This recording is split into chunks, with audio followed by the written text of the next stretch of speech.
It's Friday, August 4th. Let's talk PlayStation.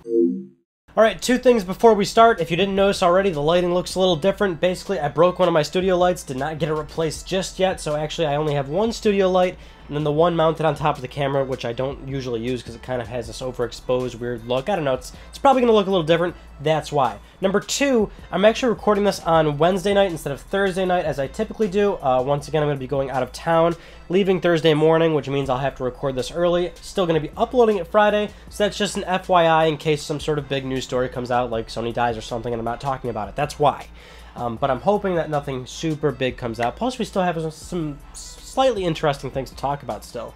And speaking of slightly interesting, let's start that off with our first news story. PS4 firmware 4.73 came out earlier this week, and wouldn't you know, it sure as hell is interesting, because it increases stability of software system performance. I don't even remember what it says usually, but you can be damn sure you got a bunch of stability coming your way. Another one that if you didn't already know about, if you live in Europe or the United Kingdom, you might want to keep this in mind, but on August 31st, PlayStation Plus prices will be going up for the year. So basically, if you want a yearly subscription, let's say in the United Kingdom, that's going from £40 to £50. In Europe, it's going to go from €50 to €60. PlayStation Plus had a price increase last year in the US, if I remember correctly, or in North America. It wasn't a huge deal, but yeah, just keep that in mind. It is going to go up. It sucks spending more money, but at the same time, it's not that much more money. If you want to argue that much about it, I'd say chill, because I would hope $10 more isn't going to break the bank for you. It's kind of what I said last year. It's kind of the same thing I'm saying again. And I would say that in regards to the same thing if it was Xbox Live or something. No bullshit. I'm not defending Sony, but realistically, it ain't that much, and it's bound to go up at some point. And unfortunately, now's the time. And if it feels like I'm rushing, it's because I am. I really don't have a whole lot of time. I have to get this done and then get to sleep because I'll be driving in the morning right away. So anyway, moving on to Sony financials, we finally get to talk about this. It's been a while since we talked some Sony numbers, and now we have some from the Q1 of 2017, the fiscal year. Sony revealed 3.3 million PlayStation 4 consoles were shipped during the 3-month period. Game and network services sales were up 5.4% year-on-year, so that's $3.16 billion, which Sony says that's mostly to PS4 software sales and PlayStation VR. But despite that fact, operating income actually fell drastically by 60%, and they're attributing that to the fact that Uncharted 4, you know, is already out. If you're comparing this to, say, last year, year-on-year, Uncharted 4 came out around the previous quarter, so that's why it dropped 60% this year, which is pretty substantial, I would say. Network revenue also rose 34% year-on-year. So some kind of good, some kind of bad. What's interesting about this little news story is one interesting comment from Sony's Deputy President and Chief Financial Officer, Kenichiro Yoshida.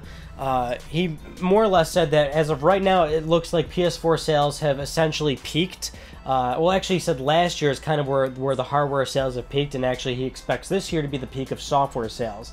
And after which point he would say he's kind of implying that PlayStation 4 will sort of stabilize as a platform. It's at that sort of maturity in its life cycle where he expects it to kind of just be at that point where, I guess to put it into more simpler terms, we always talk about how well PlayStation 4 is doing, how substantially great it's doing.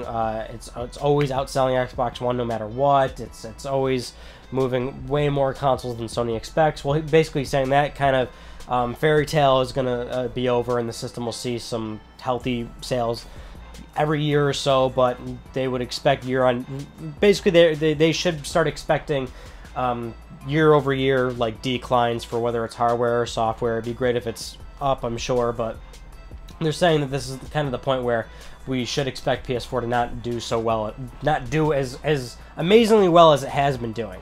Which is sort of an interesting comment to make, because I feel like there's still a little bit of momentum left for PS4 to do extremely well in terms of sales.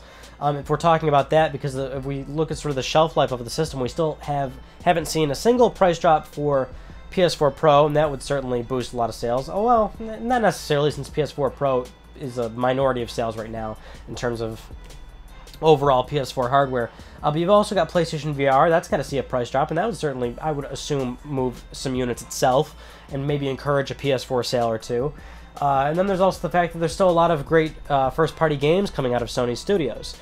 We still know of God of War and Dreams and Detroit Become Human, Days Gone, Spider-Man. These games didn't come out yet. We know about them, and we still have to have them come out. GT Sport is another example. There's still a lot of software. There's still a lot of hardware potential to come down in price for more consumers to jump in. So I'm not entirely sure if it's going to be like flatlining, more or less. This isn't signaling like the decline of PS4 to the absolute rock bottom. The system is probably still going to sell quite well for the next 2-3 years onwards, but this is him more or less saying, like, yeah, I think our sort of gravy train's over now. But if we're talking overall PS4 sales, we're looking at 63.3 million systems shipped, technically, not necessarily sold, although let's face it, those consoles will be sold at some point.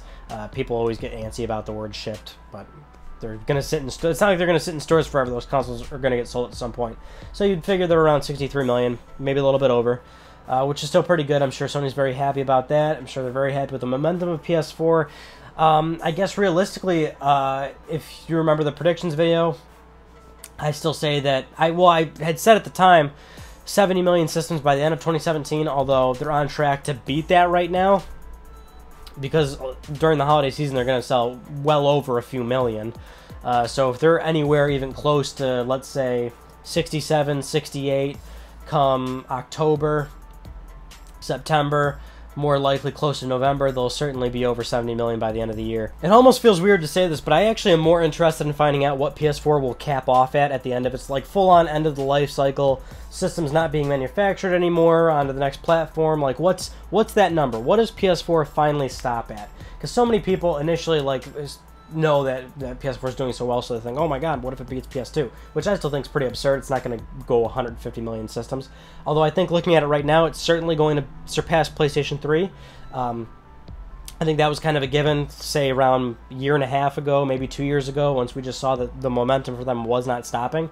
But now that they're going to hit 70 million by the end of this year, and the system still has more than a few years left in its entirety, so yeah, it's going to surpass PS3. I just want to know what that number will be, and we're not going to find out for a while. Those are all the news stories I want to talk about with you guys this week, and I got nothing for you. I got to stop doing this thing. I got to edit it. I got to schedule an upload for it for Friday, and I got to go to bed because I'll be driving 4 hours in about 12 hours, so that'll be fun. Yay! That concludes this week's episode of Let's Talk PlayStation. I'm Ryan Benecki. Thank you all so much for talking with me, and I will see you guys next Friday.